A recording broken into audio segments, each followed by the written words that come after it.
مرحبا بكم. شيخ، يعني أخذ عليك أو يؤخذ عليك أنك يعني تقفز بمواقفك من أقصى اليمين إلى أقصى اليسار أحيانا. يعني كنت تتحدث عن المالكي بنحو سلبي وبدرجة حادة جدا، ثم زرت المالكي واختلفنا مع اياد علاوي ومع صالح المطلق حول هذا الموضوع، بحيث أنك لم تدخل معهم في الانتخابات الأخيرة. فهو يعني هل السبب أنك وجدت في المالكي قد تغير، أم أنك أردت أن تتقرب، اسمح لي أقول، زلفة للمالكي؟ حقيقة أنا لم أخشى بشرا في يوم من الأيام، ولا أخشى إلا الله. ولكن الحق يقال أنه في يوم من الأيام جبهة التوافق لا زالت قائمة، وأنا كنت في مكة للحج قبل 4 سنوات تقريبا.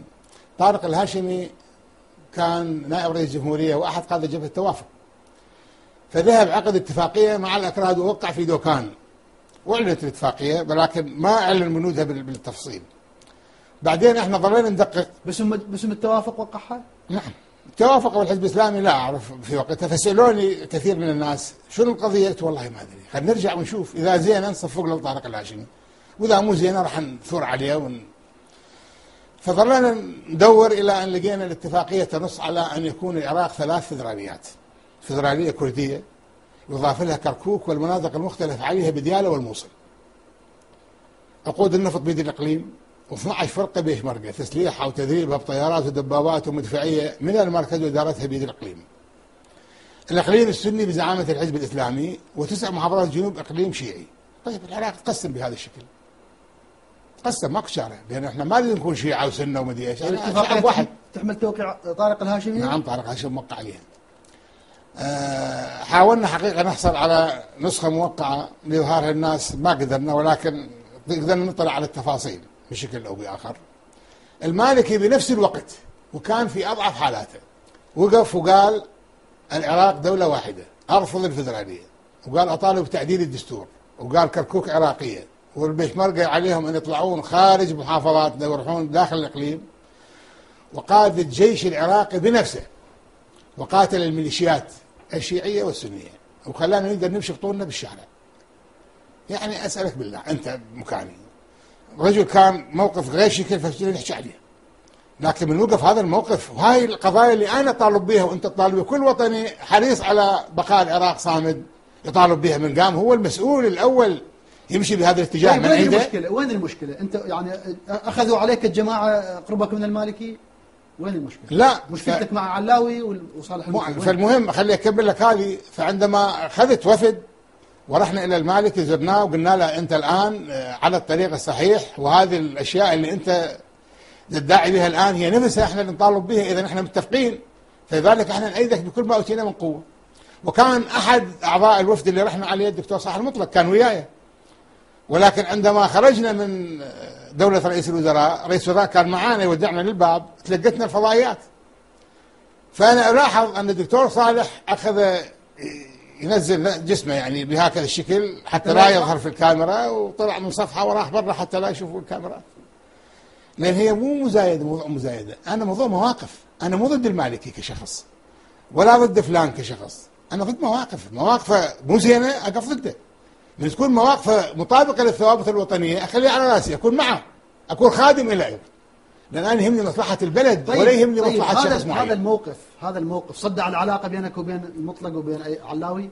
أنا لا أعلم حقيقة، لأنه المطلق هو أحد الشخصيات اللي ذهبوا ويانا، ولكن بالائتلافات اللي حثت أثناء أو قبل انتخابات المحافظات. نعم. قبل البرلمان انتخابات المحافظات. نعم. اتفقنا على أن أنا والدكتور صالح المطلق والدكتور علاوي ننزل في قائمة واحدة، والطريق مفتوح أمام الجميع باعتبار كتلة وطنية، ياهو اللي يجي الله بحييه. فبقينا حوالي 5 أشهر ما يقبلون نعلن الائتلاف. يا دكتور صالح دكتور علاوي خلينا نعلن بعد وقت، إلى أن بقت 5 أيام. أنا اتصلت بمحمود المشهداني، قلت له أنا قلت لك من أول يوم ترى الدكتور صالح لا يأتلف ولا يخلي أحد يأتلف، فاليوم دز عليه ولح عليه كلش، أخذ منه جواب سلبا أو إيجابا، فدز عليه الدكتور محمود، فدز لنا كتاب رسمي اجتمعت الجبهة العراقية للحوار الوطني وقرروا بالإجماع على رغبتهم الشديدة بالاندماج الكامل مع مجلس الحوار وفق الشروط الآتية: 1. الانسحاب من جبهة التوافق وفضح طارق الهاشمي في الإعلام. 2. الانسحاب من الحكومة وفضح المالكي في الإعلام. شنو علاقة هذه بالانتخابات؟ احنا جاء واحد يفضح الله. شروطه للاندماج فضح الهاشمي والمالكي. زين، فاحنا اجتمعنا دكتور محمود البشداني مجلس الحوار كنا حاضرين، سوينا له جواب. اجتمعت الجبهه مجلس الحوار الوطني وقرروا بالاجماع رغبتهم بالاندماج مع جبهه الحوار، ولكن لضيق الوقت درت تشكيل لجنه لوضع الترتيبات اللازمه للاندماج.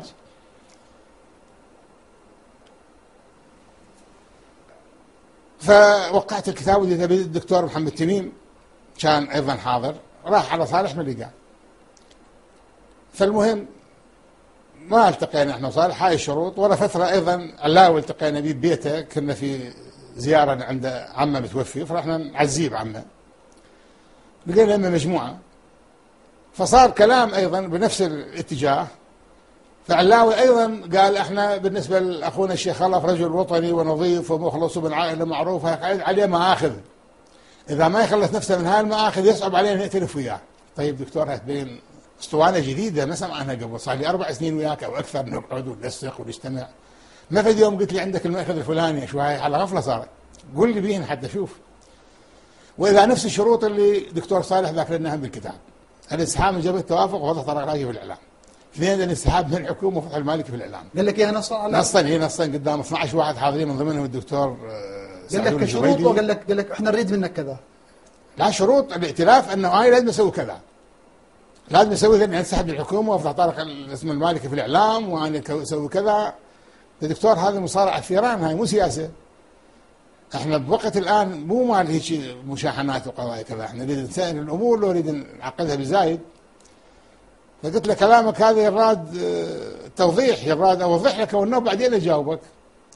فوضحت له، قلت له انا بالنسبه لجبهه التوافق الحزب الاسلامي صار لي شهرين مشغل عليهم وسائل الاعلام، فضحتهم فضيحه، ما خليت لهم سكه.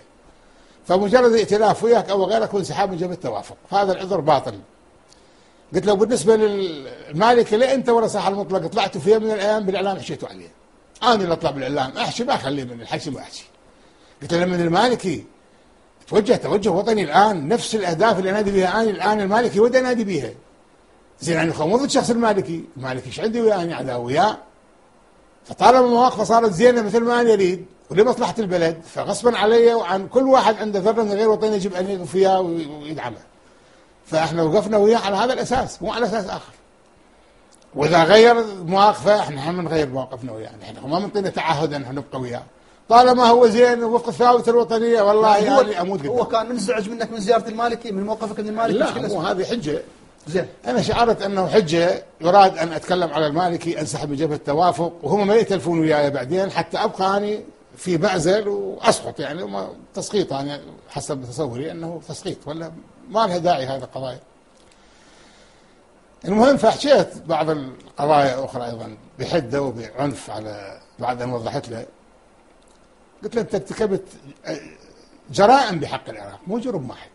أنا وأنت والعراق كله والعالم كله والعرب كله يعرفون أنه أنت ارتكبت جرمين بحق العراق. الجرم الأول بسبب خلاف شخصي مع صدام، جبت أمريكا ورا دمرت بلد كامل. وأنا من أجي أعيرك بمعيار الوطنية أحاسبك على كل شيء، مو؟ والجرم الثاني أنت ارتكبته في حق العراق أكبر وأكثر من الأول بمئات المرات، أنه أنت استلمت الحكم في وقت طائفية ماكو. وأنت استلمت الحكم، أنت رئيس الوزراء، وغازي الياور رئيس جمهورية، وفلاح النقيب وزير الداخلية، والشعلان دفاع، والشهواني مخابرات، وأمريكا بكل قوتها وعظمتها وياك، والعرب كلهم يدعموك ويأيدوك، والعالم كله وياك. أنت ايش سويت للعراق؟ ماكو هيش فرصة للنجاح تخلي العراق على الطريق الصحيح وتكفينا الشر هذه المآسي كلها، ونبقى بلد وأخوة وعايشين في بلد واحد ونسوي بلدنا مثل الأوادم. أنت سويت؟ ما سويت شيء مفيد. أنت انتهيت بشغلات جانبية كذا كذا، وعفت البلد في معمعة، وخليت الطائفية تصير من وراك. انت سبب في لكمة العراق. اما شيء اخر ما بيك، اترجاك مرت الاخ لا تخلي علينا شروط. اذا اكو شروط تخلي احنا نخليها عليك. احنا وجودنا وياك اذا فخر وشرف، لان احنا وطنيين ونضاف من جابت امواتنا ليسه، وانت وجدك ويانا يزيدنا مذله وما انت عميل. ليش يعني؟ بالنص قلت له انت عميل، وبلسانك قلتها مو انا اتهمك بها، انت بالتلفزيون قلت انا عميل 16 مخابرات دوليه متعامل وياها، فما اقول شريفي شرفه يحط لي بيد عميل.